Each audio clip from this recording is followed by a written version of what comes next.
We've been telling stories. I see some tears. We've been telling stories the last few weeks, and I've typically told the story, but I found that video and said, why would I waste my voice? Let Joni, let her tell her own story. And what a powerful story it is. I think there's something powerfully relatable about Johnny's story. She grew up hearing the Bible stories. She had a deep respect for God, but it wasn't until her teenage years when she actually began to follow Him.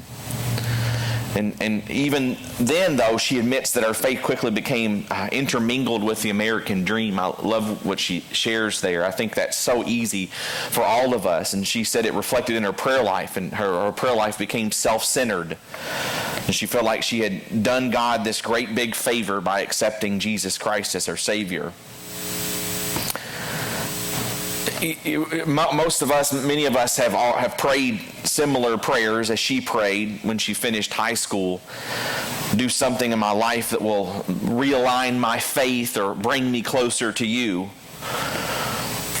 Obviously after hearing her story, you might be a little bit more cautious in praying that kind of prayer, right? I mean, God has a way of answering prayers in ways that we didn't necessarily expect Him to answer prayers. But honestly, most of us have also experienced pain, and we've experienced struggle, and we've experienced tragedy and loss in ways that we can even relate with Johnny on that front as well, even if it's not paralysis or chronic pain or some other disability that isn't a part, even that isn't a part of your story.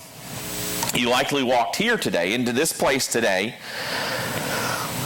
carrying burdens, shouldering struggles, maybe even exhausted from weathering the storms of life. And many and most of us here are longing for relief, are hopeful for healing, and are desperate for answers, for help, for some form of hope in the midst of our trials. And if that isn't your story, then just wait, because it will be.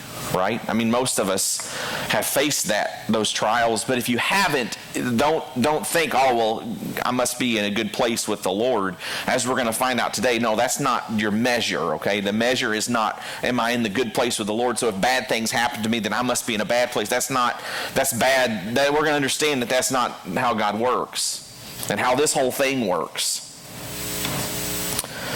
See, in moments like this, when we face trials and struggles and pain and tragedy that are a part of every story, it's in moments like this that we likely turn to God trying to figure out what's going on. Why are these things happening?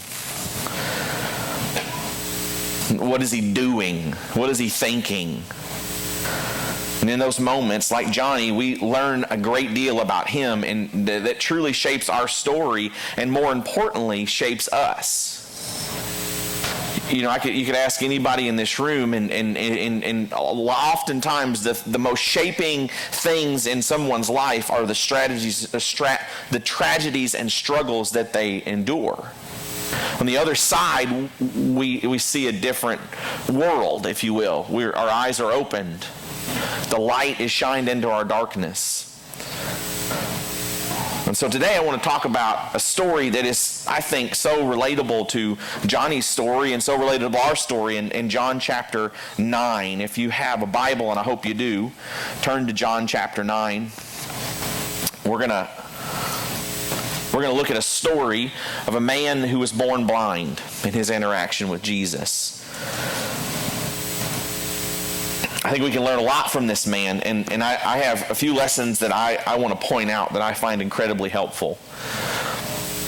And the first one, we'll just launch straight into it. The first one I think we can see in this man's life is there's purpose in pain.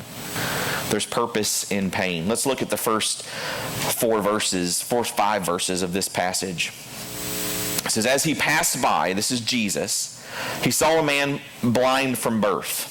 And his disciples asked him, Rabbi, who sinned, this man or his parents, that he was born blind?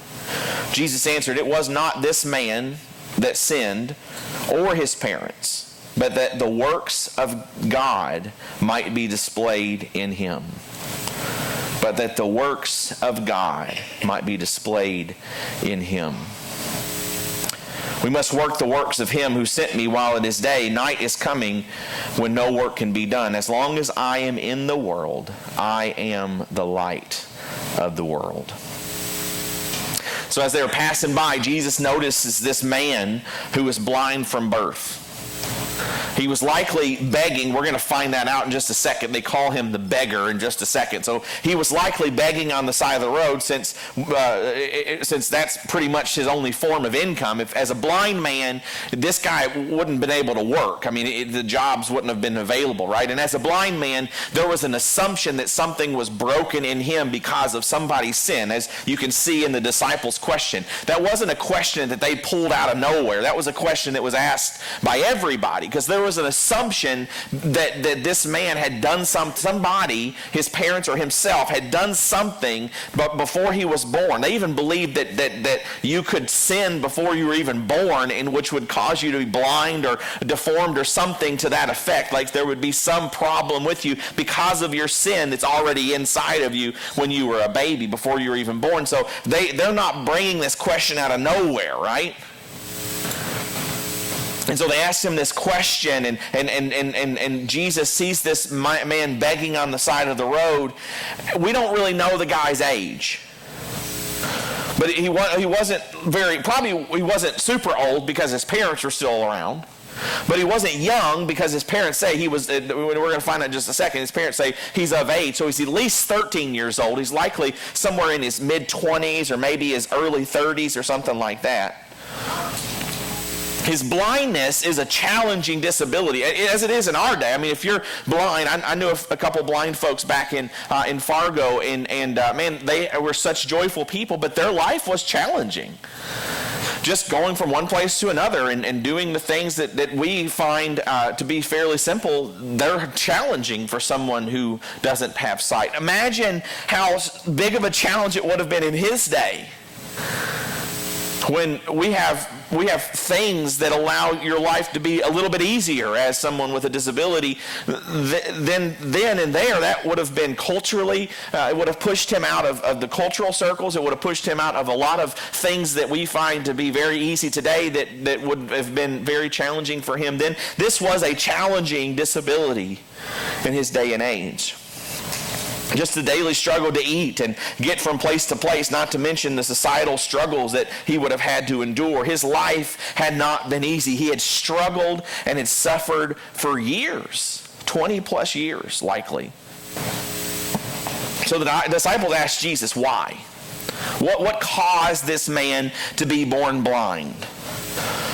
I think it's a question that we all ask when we face trials in our lives. Like, I mean, why, God? Why? What caused this? I mean, what did I do? What did they do? Why is this happening? It is. I think it's a question that we ask because we want to figure out what's the root of it. But like most confused humans, disciples assume the problem would be more tolerable if they could figure out why, what caused the problem, and who was to blame. And some circumstances in life, like, it's really good to know why something happened, because then maybe you can fix it, right? But Jesus his response turns the question to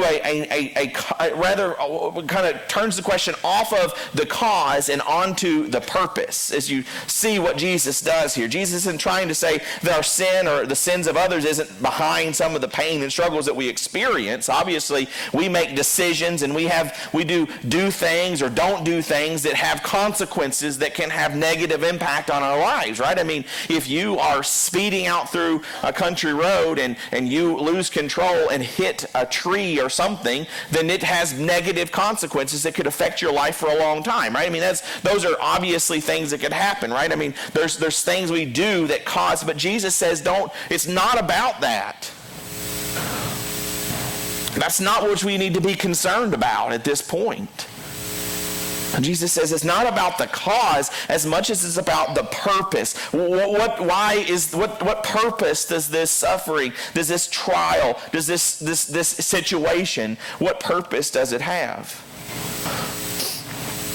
All suffering isn't a sign that we are in sin or that God is mad at us or turning his back on us. Jesus is saying you are asking the wrong question when you're asking about the cause of the struggle. The real question to ask is the purpose. John, look at verse 3. He says, it's not that this man sinned or his parents sinned, but the works of God might be displayed in him. I find it amazing. This man, at this moment in time, after years of blindness and years of struggle and years of darkness that's much deeper than just physical darkness, right? I mean, this guy was in darkness all the time because he'd never seen light. I mean, maybe a little light shined through. Sometimes blind people can see light and dark, but they can't see colors and the vibrance of the wilderness around you, the landscape around you. They can't see their family members and those that love them, right? He can hear his mother's voice, but he can't see her face.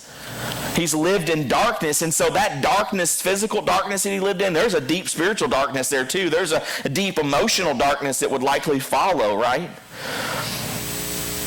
This man's blindness, in that moment in history, in his story, this man's blindness was about to be used for an extraordinary purpose.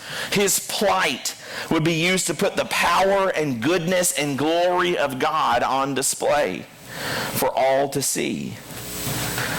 And listen, he didn't yell out to Jesus. It doesn't seem like Jesus saw him because he was on the side of the road yelling out to him or running and chasing after him, trying to touch him, right? Like the woman who was bleeding. She fights through the crowd to just touch his garment, right? And that wasn't what we see in this man. Jesus just noticed him on the side of the road.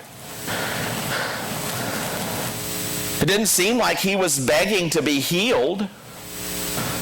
I'm making this total assumption here. I think the guy had probably given up on any idea of ever being healed. We find out in just a second, this guy even thinks, this has never happened. Someone born blind has never been healed. So why would I put my eggs in that basket? Why would I bank my life on that, right? I mean, I would rather just have the meal today taken care of, and then I will be happy. Get me back to my bedroll so that I can go to sleep tonight, and that would be a good day for me. So I don't have to try to figure out how to do this myself. He wasn't calling out to Jesus to be healed because I don't think he really thought it could happen. But God intervenes. God steps in. God has a plan that predates the man's blindness. Jesus says, as long as I am in the world, I am the light of the world. What an appropriate thing to say right before he heals a man from his blindness. See, he's about to shine the light of his goodness, the light of his glory, the light of his power into the darkness of this man's world. And this is the thing. He shines it in, but it's like the moon, right? This man's, Jesus' light shines onto him, and then it reflects onto those watching.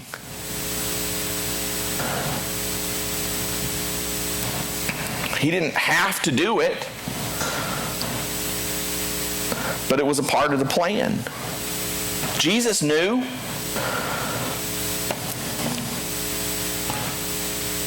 Jesus knew him. Jesus knew this situation. And so as we keep reading, Jesus says in having said these things, he spat on the ground and made mud with his saliva. When he anointed the man's eyes with the mud, he said to him, go wash in the pool of Siloam, which means sent. That's important. Anytime that John puts something in parentheses and makes a special comment, there's importance there, right? There's the significance that the pool that the man goes to wash in is called sent, because he's sending this man out to be a witness. The glory of God, the goodness and the works of God, the power of God being on display in this man's life. Go and wash in the pool of Siloam. So he went and he washed. And when he had anointed the man's eyes with the mud, he said to him, go wash in the pool of Siloam, which means sent. That's important. Anytime that John puts something in parentheses and makes a special comment, there's importance there, right? There's the significance that the pool that the man goes to wash in is called sent, because he's sending this man out to be a witness. The glory of God, the goodness and the works of God being on display in this man's life. Go and wash in the pool of Siloam. So he went and he washed. and he came back seeing.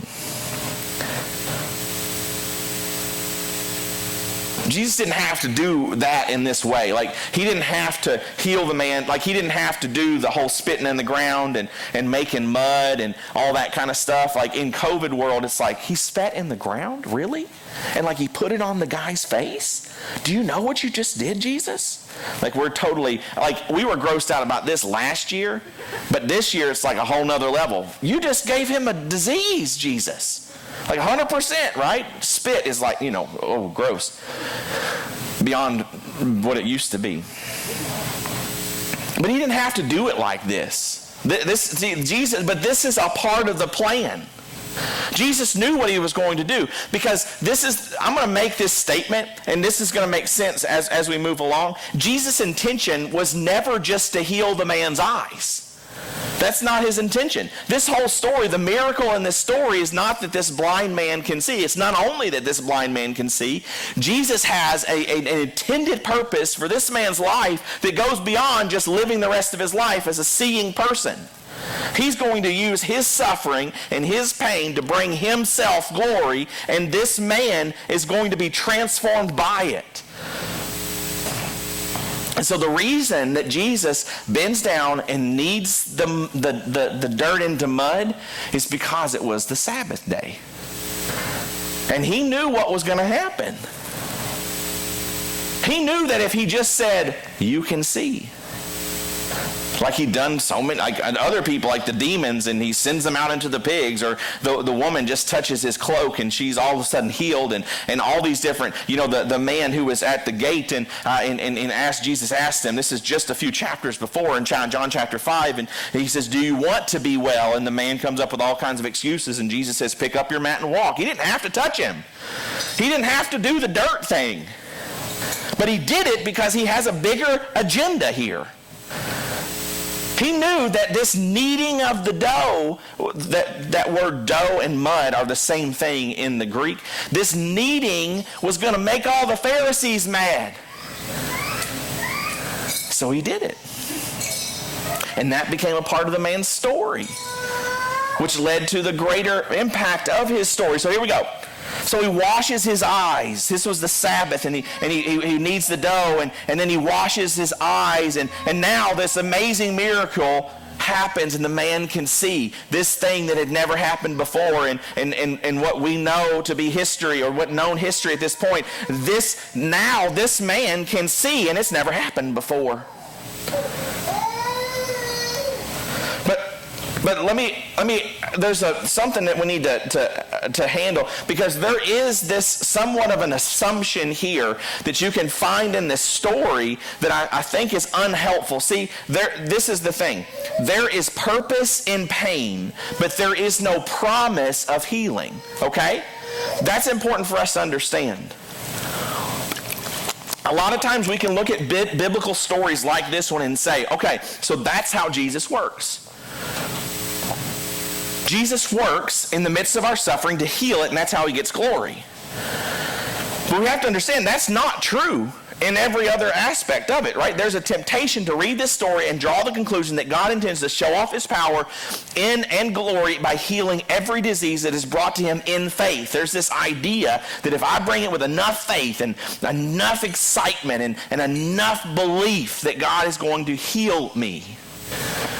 I remember back when I was in Fargo, this college kid came to me, and he was just distraught. He was frustrated. He said, I went to church the other day, and there was this guy that was born with, I believe it was spina bifida or something to that effect, and the guy was had some pretty extensive disabilities, and the man said during a service, he walked up to him and he said, "Man, can I pray that God would heal you of your disease?"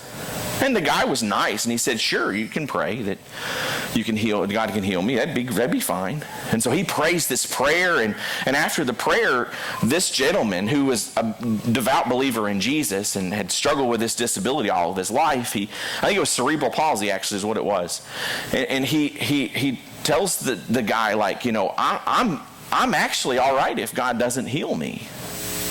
I know that God has a great purpose and picture, and he loves me and he is taking care of me. And this kid really was struggling. Like, why would you not want to be healed? Because his thought was like, this is obviously bad and nothing good is going to come from it. But this man with a disability understood that God's glory is not just seen in him healing me, it's also in him helping me. It's also in him guiding me through every day of my life. See, there's this temptation that we think that God's going to heal everything that's broken in our lives, and that's his obligation even.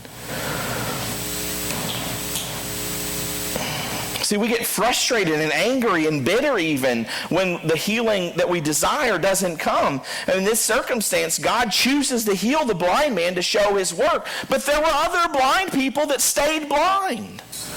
And there were other demon-possessed people who never got freed. And there were other bleeding people who never got healed. And there were other dead people who never got raised.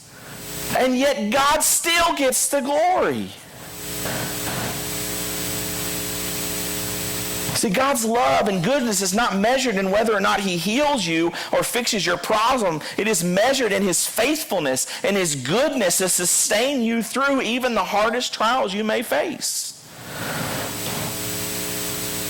And some of us are in the midst of that deep trials and struggles right now. And those questions come, why, God? Why this too? And God says, I'm here with you through it. Draw close to me. Joni Eareckson Tada says this: it isn't the hurts and the blows and the bruises that rob us of the freshness of Christ's beauty in our lives.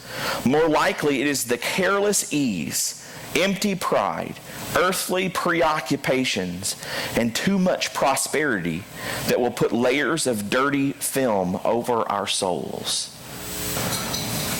See, the thing that makes her word so powerful is she's saying these from a position that all of us would say, never would I be able to live with that kind of joy. Without the use of your hands, without the use of your legs for now, it's been 50 years. That was in 2014, the video we watched. See, God's power, God's glory is not seen just in his healing of us. It is seen in that, and we pray for that, and we ask God for that. But if it never comes, we go to the Apostle Paul. Apostle Paul had the thorn in his flesh. He talks about in 2 Corinthians. And he prayed that God would take it away, but he never did, because God is seen as powerful in the midst of our weakness. God is seen as good in the midst of our struggle because he's there. He never leaves us or forsakes us. He pulls us and sustains us through. But this walk of faith, see, this is the thing. This walk of faith that we're on, it is a process of surrender. And that's ultimately my main point that I want to. Those other 2 points are important as well, but this I think this is a journey that we see in this man's life. Sometimes we'll read that first passage, we'll read those first few verses, and we'll say, man, what a great story. But this story continues, and it's important. There are 5 conversations recorded after the miracle is performed, and each of the conversations shows a progression of faith in this man. The first conversation happens it seems like directly after the miracle happens. In verse 8 through 12, it says, the neighbors and those who had seen him before as a beggar were saying, is this not the man who used to sit and beg? Some said, it is he. Others said, no, but he is like him. But he kept saying, this man who had been a beggar just not very long ago, right? It says he kept yelling out, right? I mean, it's like a kid who the people aren't listening to him at a party, right? And he's just saying, hey, everybody, listen to what I have to say. It says that he keeps telling them, I am he. I am the man. So they said to him, how were your eyes opened? And he answered, the man called Jesus. Listen to what he says. The man called Jesus. made mud and anointed my eyes, and said to me, go and wash in Siloam, or go to Siloam and wash. So I went and washed and received my sight. And they said to him, where is he? And he says, I don't know. What I want to point out here is this he just says that he knows Jesus by name. He knows of Jesus, but he simply calls him the man. That's significant, right? I mean, this is all he knows. He knows that he is Jesus and he is a man. That's all I know about him. I don't know where he's at, but I know this is what happened. But then the conversation, so these neighbors aren't satisfied, so they bring this man, in verse 13, they bring him to the Pharisees, the religious leaders, those that have answers to the questions of the day, right? When it comes to religious questions. So they brought him to the Pharisees, the man who had formerly been blind. Now it was the Sabbath day when Jesus made the mud and opened his eyes. John knows. Pay attention to the Sabbath day. So the Pharisees again asked him how he had received his sight, and he said to them, he put mud on my eyes, and I wash and I see. Some of the Pharisees said, this man is not from God, for he does not keep the Sabbath. But others said, how can a man who is a sinner do such signs? And there was a division among them. So they again said to the man, what do you say about him, since he has opened your eyes? And he said, he is a prophet. Same question, right? He answers, his answer, the answer to the question has mixed reaction. Some of the Pharisees are offended that he didn't keep the Sabbath, right? I mean, this guy's obviously a sinner because he didn't keep. And then we start to see these undertones. I can't help but think that Joseph of Arimathea and Nicodemus that we talked about a few weeks ago, they're probably in this group. And if maybe they're not, but I feel like they probably were. And I think those that the other side of the equation is like, hey, this can't be a sinner that's doing this. Like, I can't help but think those guys were the ones saying that. Like Nicodemus was like, hey, we should hear him out. This is pretty incredible what's going on. And so there's this division that happens among them, right? So they asked the man's thoughts. I mean, I think it's interesting. They asked this blind man who they have walked past all of their life, all of his life likely, and they asked him, like, well, what do you think of this guy? And the man's thoughts of Jesus are changing. It says he's a prophet. He's not just a man. There's something more about this man. The more I've thought about it, the more I've had time to consider, there's something about this man that's different. He's not just some ordinary man. He's someone from God, sent by God, someone important. Well, the Pharisees aren't satisfied. They go to the man's parents. And so they turn to the parents to confirm that he's actually the one that was born blind. Like, this guy, he's your son, right? He was born blind and now he sees. What's going on? And the parents confirm, yeah, he's our son. Yeah, he's our son. He was definitely born blind, and he's now seeing, but I don't know what's going on. You better ask him because he's of age. We don't want anything to do with the consequences that may come if we declare that Jesus is the Messiah or there's something really important about this man. John gives us some context. If you read that passage, I'm going to skip over this particular section, but if there's implications if they affirm Jesus as the Messiah, because they'll get kicked out of the synagogue, and getting kicked out of the synagogue was basically cultural suicide. If you get kicked out of the synagogue, you're no longer a part of societal sort of traditions and connections. You can't. Your friends are ostracized. You're ostracized from your family. You have no opportunity for work because that work was dependent upon you having a good standing in the synagogue. So they said, I don't know who this Jesus is. In verse 24 through 34, the man and the Pharisees meet again. Now the Pharisees get serious. They want this man to denounce Jesus. The party that has been upset with Jesus, they have won out the day. And so they want this man to confess, to say this man was a sinner for making mud and putting on my eyes. Who cares if he healed your blindness? Who cares? He did the thing that was wrong. They try to strong-arm the man into calling Jesus a sinner, and we see the man's boldness in full display here. Don't miss his words. This man who was just sitting on the side of the road, blind and begging, is now standing up to this powerful group of religious people. Verse 25, he answered, "Whether he is a sinner, I do not know. But one thing that I do know, that though I was blind, now I see." I don't know what you guys want me to say. I once was blind, and now I see.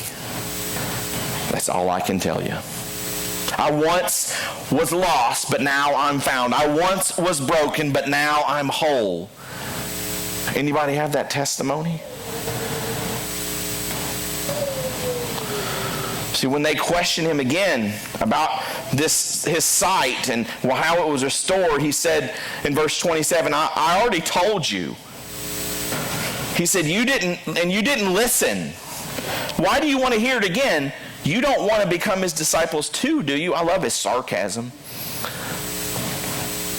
Something's different about this man. There's this confidence, this strength, this boldness that allows him to stand up in the face of these intimidating religious men. It says they ridiculed him after that statement. But he stands up even stronger and even bolder, and he says this in verse 30. The man answered, Why? This is an amazing thing. You do not know where he comes from, and yet he has opened my eyes. We know that God does not listen to sinners, but if anyone is a worshiper of God and does his will, God listens to him. Never since the world began has it been heard that anyone opened the eyes of a man born blind. If this man were not from God, he could do nothing. Here you are trying to explain something away that has never happened in the history of the world, something so amazing that could only be explained as coming from God. This man is from God, period.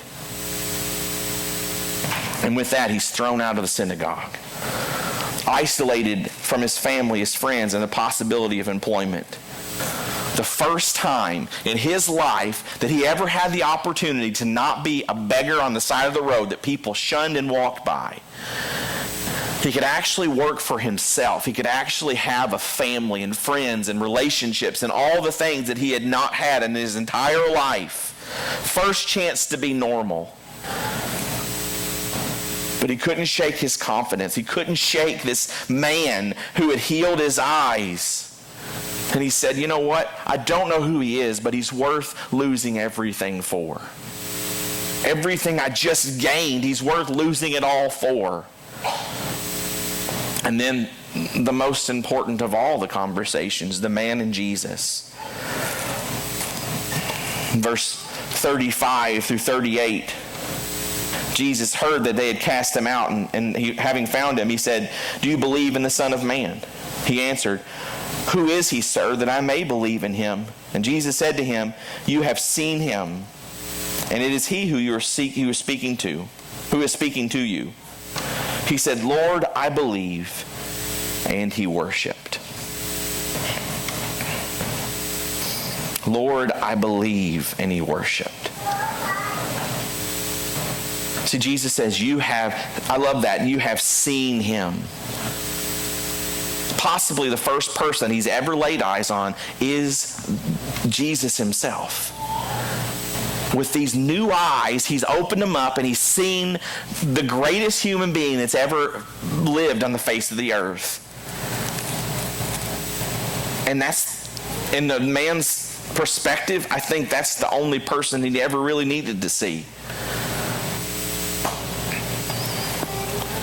When this most powerfully transformative words that the man has ever uttered, "Lord, I believe, Lord," and he worshiped him. In that moment, this man had gained, in a single moment, this man had gained the thing that he had always hoped for, his sight. But in the next moment, he had lost nearly all that he had gained simply for following the man that he knew was different. He just knew there was something different. And now, in a moment, he had gained something that is more valuable than anything this world has to offer, even his own eyesight.